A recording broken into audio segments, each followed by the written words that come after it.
Assalamualaikum dan salam cakna peradaban kepada Dr. Abu Zarin dan rakan seperjuangan sekalian.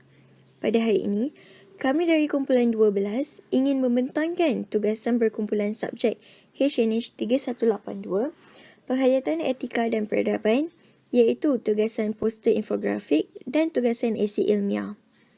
Ahli kumpulan kami terdiri daripada 5 orang, iaitu saya, Dina Afifah binti Izzuddin, Domain Matrix D202020963336, Hanan Hanina binti Muhammad, Domain Matrix D202020963327, Wan Nurfada Murni binti Wan Yahya, Nombor Matrix D202010922621, Nur Atika binti Syekh Reza, Nombor Matrix D202020963332, dan akhir sekali Rina Arin Hashim, Nombor Matrix D202020963325. Bagi tugasan pertama, di mana kami perlu menyediakan poster infografik, tajuk yang telah diberikan adalah bahasa sebagai ejen perpaduan kaum. Assalamualaikum dan salam sejahtera kepada Dr. Abu Zarin dan rakan-rakan sekelas sekalian. Saya, Dina Afifah, akan memulakan pembentangan kumpulan kami dengan membentangkan sedikit sebanyak tentang latar belakang poster yang telah kami sediakan. Kami telah memilih untuk menggunakan aplikasi Canva untuk menghasilkan poster infografik yang bersifat ringkas namun padat dan berinformasi. Selain itu, kami turut menggunakan Pinterest untuk membuat turun ilustrasi yang digunakan serta Google Document untuk yang digunakan semasa proses pengumpulan maklumat. Diinspirasikan oleh jalur gemilang, skema warna yang digunakan adalah biru dan kuning, manakala putih sebagai warna latar belakang dan merah pada ilustrasi. Antara ilustrasi yang digunakan dalam poster infografik ini adalah latar langit Kuala Lumpur yang menjadi kebanggaan rakyat Malaysia, muka depan rangka tindakan Blueprint Perpaduan Negara 2021 hingga 2030, dan seperti yang anda dapat lihat, terdapat beberapa ilustrasi kanak-kanak yang memakai pakaian tradisional masing-masing untuk melambangkan perpaduan antara kaum di Malaysia. Seterusnya, saya akan serahkan kepada ahli kumpulan saya untuk membentangkan yang lebih lanjut perihal isi kandungan poster infografik kami. Salam sejahtera saya ucapkan kepada doktor dan rakan-rakan sekalian. Nama saya Rina Arin Hashim dengan nombor matriks D202020096325. Bagi tugasan poster infografik, saya akan membentangkan tentang kepentingan bahasa Melayu. Malaysia merupakan sebuah negara yang didiami oleh masyarakat majmuk, iaitu terdiri daripada pelbagai kaum atau bangsa. Terdapat 3 bangsa majoriti di negara kita yang terdiri daripada kaum Melayu, Cina dan India. Manakala, dalam kepelbagaian bangsa ini pula, terdapat lagi kaum-kaum lain seperti Iban, Melanau, Kadazan dan sebagainya. Bahasa Melayu adalah amat penting bagi kita kerana ia merupakan bahasa kebangsaan dan dijadikan bahasa pengantar utama di semua sekolah kebangsaan dan institut pengajian tinggi yang terdapat di Malaysia. Bahasa Melayu telah diperlihatkan fungsinya sebagai bahasa pengantar lama sebelum dijadikan bahasa kebangsaan. Seperti yang kita ketahui, bahasa Melayu juga adalah bahasa yang digunakan di hampir semua urusan rasmi kerajaan. Fungsi bahasa Melayu dalam pendidikan telah dirumuskan oleh Akta Pendidikan 1961, lanjutan penegasan perundangan terhadap Penyata Razak 1956 dan Laporan Rahman Talib 1960. Bahasa Melayu berfungsi sebagai bahasa kebangsaan yang menyatukan rakyat termasuklah pelajar-pelajar sekolah.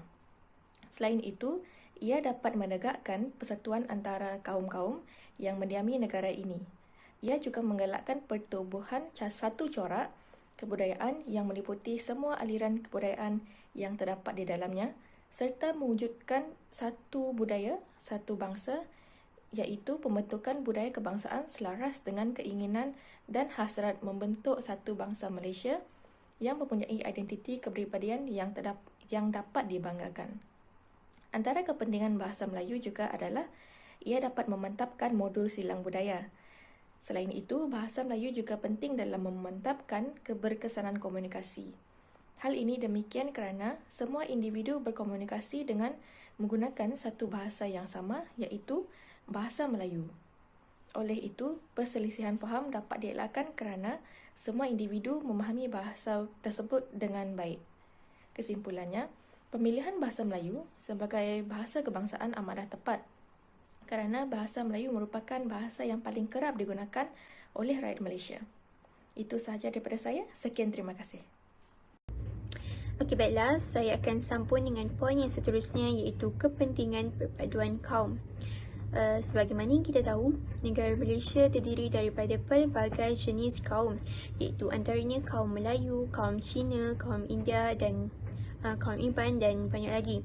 Hal ini menyebabkan kita seharusnya sentiasa menjaga hubungan antara kaum supaya dapat bersatu hati dan mewujudkan suasana aman dan damai tanpa sebarang perbalahan atau pergaduhan.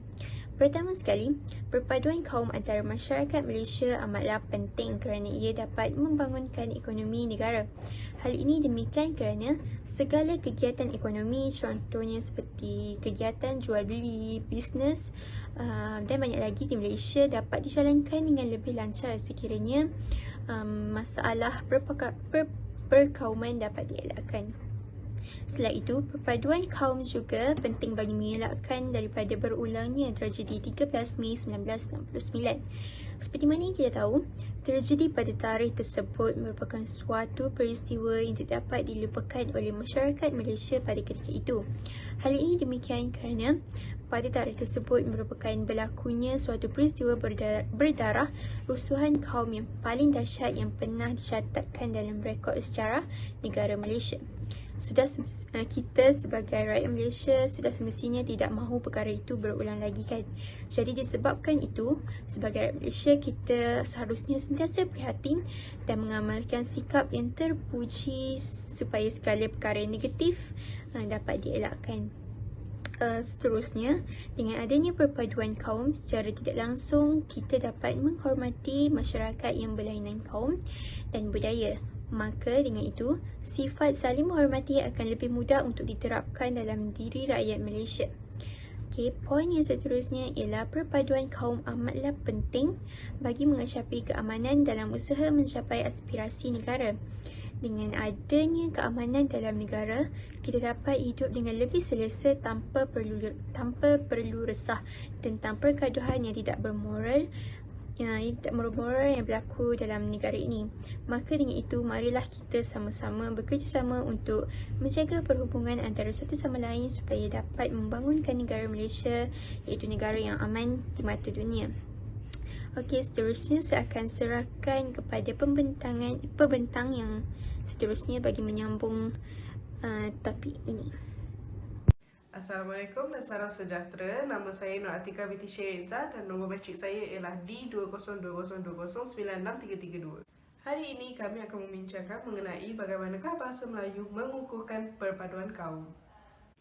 Perpaduan kaum amat penting bagi memastikan negara berada dalam keadaan yang aman dan harmoni.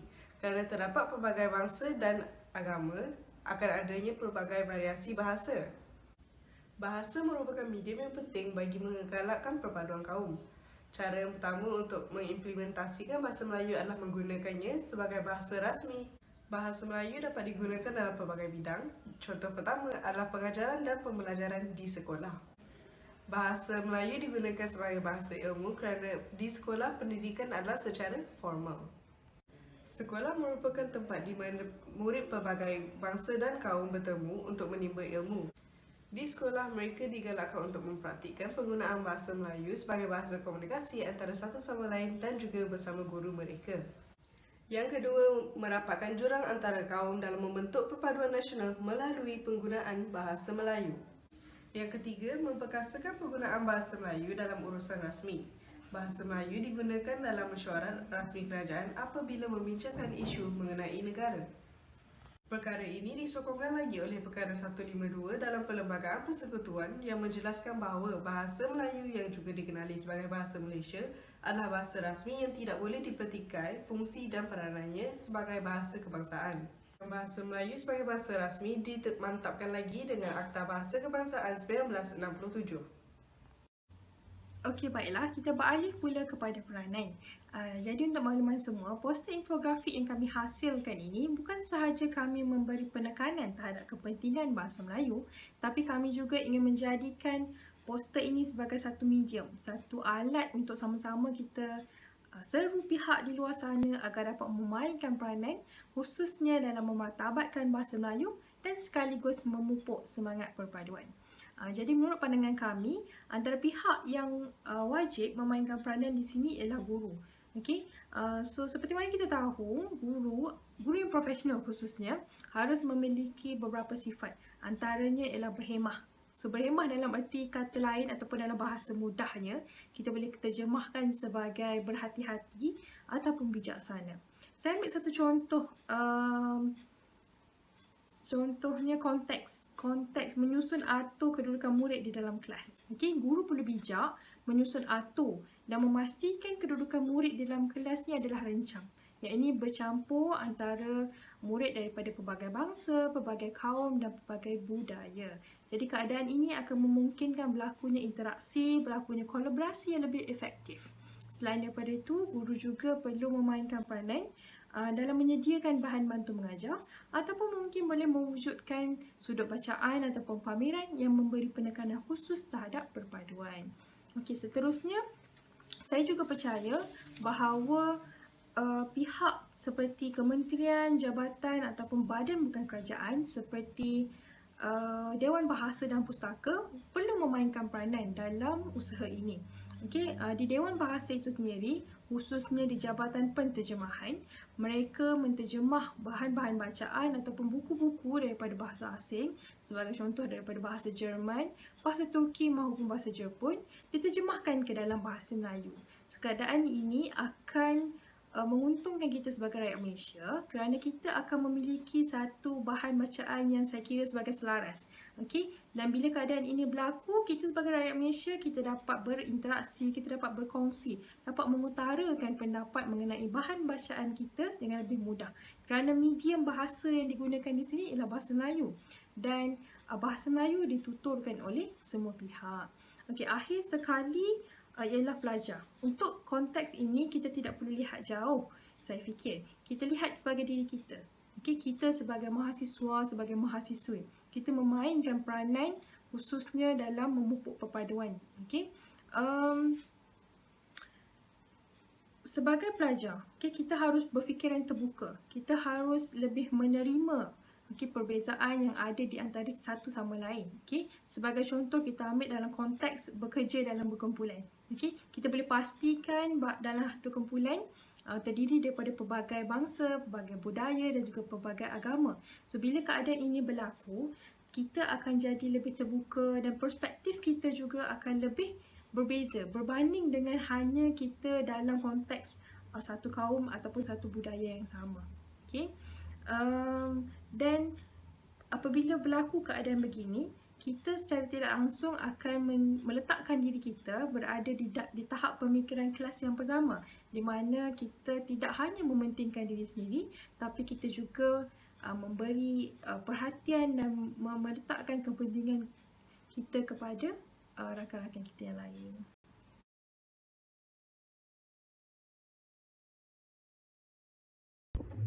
Assalamualaikum warahmatullahi wabarakatuh. Baiklah, bagi tugasan yang kedua iaitu tugasan penulisan esei, kumpulan kami iaitu kumpulan 12 telah mendapat tajuk Bahana Media Sosial kepada Pembentukan Nilai Etika dan Nilai Estetika dalam Kalangan Remaja. Baiklah, saya akan mulakan dengan pengenalan kepada tajuk ini.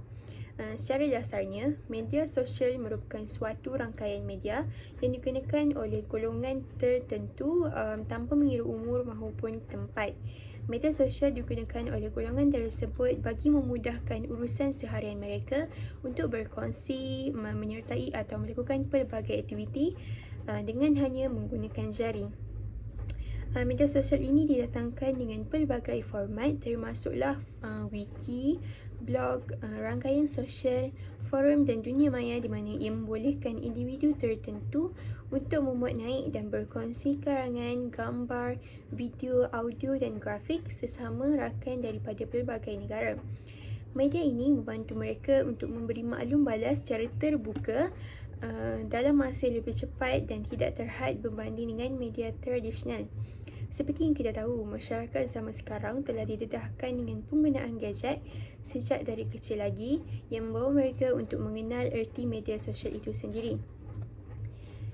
Di samping itu, seseorang remaja akan dikaitkan dengan nilai etika dan nilai estetika dalam diri. Istilah etika berasal daripada perkataan Yunani kuno yang bermaksud iaitu ethos yang bermaksud kebiasaan, adat, akhlak, kepribadian dan watak. Perkataan tersebut turut memberi maksud yang lain iaitu adat, kebiasaan dan karakter. Tambahan pula, etika itu sendiri merupakan suatu cabang utama falsafah yang merangkumi perilaku yang betul dan kehidupan yang baik. Oleh disebabkan itu, perilaku yang beretika dalam kalangan remaja amatlah penting kerana ia akan menunjukkan nilai-nilai yang terdapat pada seseorang remaja itu sama ada baik maupun buruk. Seterusnya, estetika ataupun disebut sebagai estetik juga merupakan suatu cabang utama falsafah yang membawa maksud kajian tentang konsep yang berkaitan dengan keindahan serta cita rasa. Contoh perkara yang berkaitan dengan nilai estetika ialah kecantikan dan ketampanan manusia maupun pemandangan alam yang indah, seni rupa dan seni tari.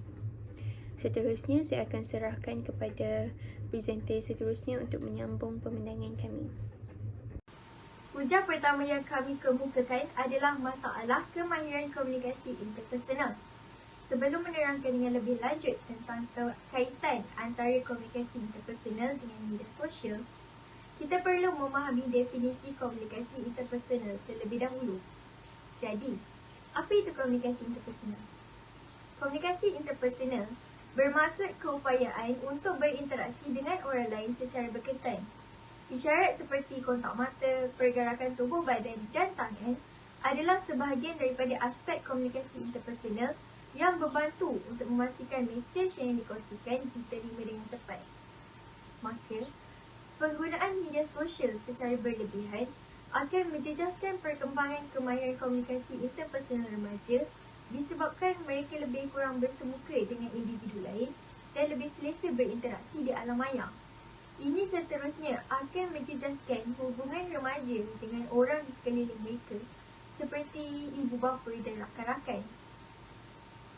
Walaupun media sosial dapat memastikan mesej yang ingin dihantar sampai dengan cepat kepada penerima, namun ia tidak merangkumi ciri-ciri komunikasi bukan lisan seperti kontak mata, isyarat badan dan nada yang digunakan oleh penyampai. Dengan ini, ruang untuk salah faham berlaku akan terbuka dan komunikasi yang berkesan tidak akan dapat dicapai.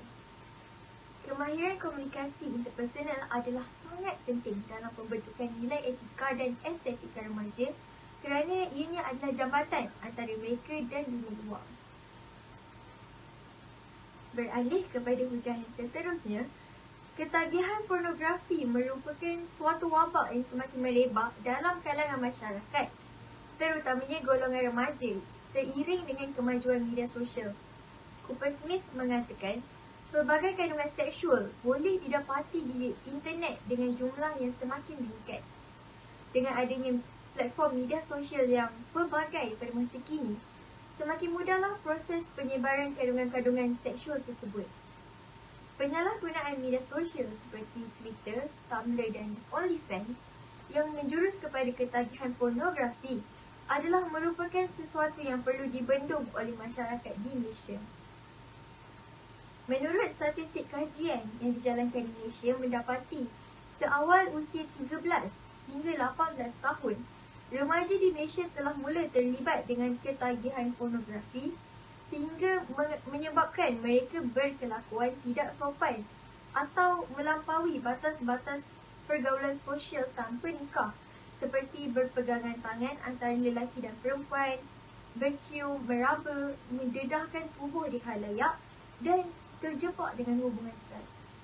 Ini seterusnya akan mendorong kepada permasalahan yang lebih serius seperti kehamilan luar nikah, di mana masalah-masalah seperti ini sudah terang lagi bersuluh akan menjejaskan nilai remaja dan mengakibatkan remaja tidak dapat berfungsi dengan baik dalam struktur hidup bermasyarakat. Sekian itu sahaja daripada saya. Saya serahkan kepada saudari Hanan Hadina untuk membentangkan hujah yang seterusnya. Saya sambung pula untuk poin yang ketiga dan keempat, khususnya dalam membincangkan bahagian media sosial terhadap pembentukan nilai etika dan estetika remaja. Saya mulakan dahulu dengan poin yang ketiga, iaitu penyebaran fitnah. Jadi antara implikasi ataupun kesan buruk daripada permasalahan ini ialah balasan azab dan dosa. Jika kita lihat dari konteks agama Islam itu sendiri, menyebarkan dan memanjangkan berita yang tidak sahih ialah fitnah. Sebagaimana firman Allah Subhanahu Wa Taala dalam surah Al-Baqarah ayat 191 yang bermaksud, dan sesungguhnya menfitnah itu dosanya lebih besar daripada membunuh. Bukan sahaja kita lihat dari sudut dari konteks agama, bahkan dari sudut moraliti individu. Menfitnah itu akan menghakis nilai-nilai kebaikan yang ada dalam diri seseorang. Okey, dan apabila berlaku keadaan sebegini, ia akan menjurus kepada satu penyakit yang kita panggil sebagai penyakit rohani. Okey, di mana implikasi daripada sini kita boleh lihat berlakunya kerosakan dalam persaudaraan dan juga perpaduan. Daripada fitnah yang disebarkan menerusi media sosial ni akan mengakibatkan berlakunya perbalahan, akan mengakibatkan berlakunya pergaduhan yang seterusnya akan memecah belahkan kaum dan sebagainya. Dan yang perkara yang paling kita takuti sekali, na'udzubillah min zalik, fitnah itu mampu memecah belahkan dan meruntuhkan sesebuah bangsa.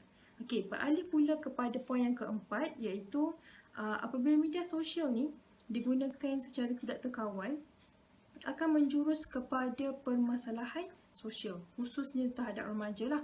Dan saya ambil contoh penyalahgunaan dadah dalam konteks ini.